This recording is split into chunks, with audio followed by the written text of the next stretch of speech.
নেপালের দিকে নজর রাখতে হয়, কারণ নেপালের রাজনৈতিক একটা সংকটের অবসান ঘটিয়ে ইতিমধ্যেই সাবেক প্রধান বিচারপতি সুশীলা খার্গে তিনি শপথ নিয়েছেন অন্তর্বর্তী প্রধানমন্ত্রী হিসেবে। এবার তিনি কুর্সিতে বসেই নির্বাচন ঘোষণা করলেন সুশীলা খার্গে, এবং জানা গেছে আগামী 5ই মার্চ ভোট ঘোষণা করলেন নেপালের প্রধানমন্ত্রী। আর ভোট ঘোষণার পরই ইউনূসের দিকে প্রশ্ন বাংলাদেশের নাগরিকদের। জানাবো বিস্তারিত এই প্রশ্নে আমাদের সঙ্গে যুক্ত হয়েছে প্রতিনিধি শেখ মনিরুল। মনিরুল, কি বলবে?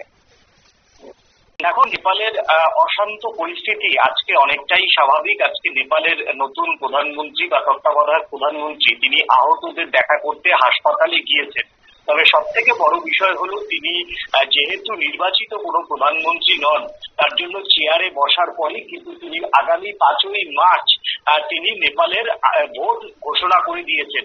অর্থাৎ এইখানেই কিন্তু তার হচ্ছে পরিচয়, এবং তার এই ভোট ঘোষণা করার যে বিষয়টা সব থেকে বেশি প্রভাব পড়েছে কিন্তু পদ্মাপাড়ের বাংলাদেশে। এবং বাংলাদেশের একজন সিনিয়র সাংবাদিক তিনি মাসুদ কামাল, তিনি ইতিমধ্যেই প্রশ্ন তুলেছেন যে নেপাল বেঁচে গেছে, তাদের কোনো নোবেল বিজয়ী নেই, মুক্তিযুদ্ধ নেই, রিসেট বাটন টিপতে হয় না, নোবেলের ছোঁয়ায় 6 মাস নির্বাচন গত 1.5 বছরে।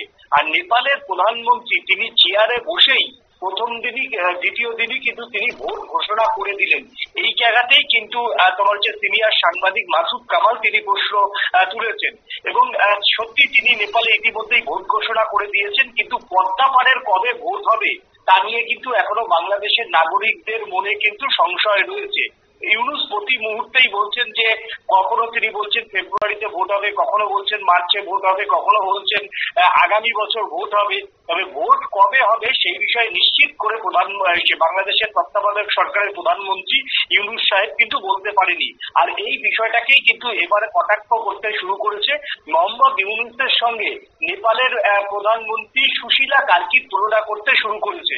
এবং সুশীলা কার্কি হয়তো যেহেতু তার কোনো আমেরিকা কানেকশন নেই, তার কোনো ইউরোপ কানেকশন নেই, তিনি নোবেল পুরস্কার পাননি এবং নেপালে কোনো মুক্তিযোদ্ধা নেই, তার জন্যই তিনি ভোট ঘোষণা করতে পেরেছেন। আর ইউনূস সাহেব এখনো পর্যন্ত ভোট ঘোষণা করতে পারেনি। এক কথায় ইউনূসকে কিন্তু বাংলাদেশের সাংবাদিক কুল এবং বাংলাদেশের সাধারণ ধন্যবাদ তোমাকে। আপনারা শুনলেন, অর্থাৎ ইতিমধ্যে নেপালের যে অন্তর্বর্তী সরকারের বিচারপতি কিংবা প্রধানমন্ত্রী হিসেবে শপথ নিয়েছেন সুশীলা খার্গে, এবং তারপরে কিন্তু তিনি ভোট ঘোষণা করে দিয়েছেন। অন্যদিকে গত বছর যেখানে আমরা দেখেছিলাম যে বাংলার দেশের সরকারের পতন, তারপরে অন্তর্বর্তী সরকার হিসেবে ইউনূসের সেখানে পদে বসা, তারপর কিন্তু আর নির্বাচন ঘোষণা করা হয়নি, জানিয়ে রীতিমতো তালবাহানা। এবং এবার এই নেপালের প্রধানমন্ত্রী তার ভোট ঘোষণার পরে কিন্তু প্রশ্ন উঠতে শুরু করেছে ইউনূসের বিরুদ্ধে। নিয়ে নিচে ছোট্ট একটি বিজ্ঞাপন বিরতির সঙ্গে থাকুন।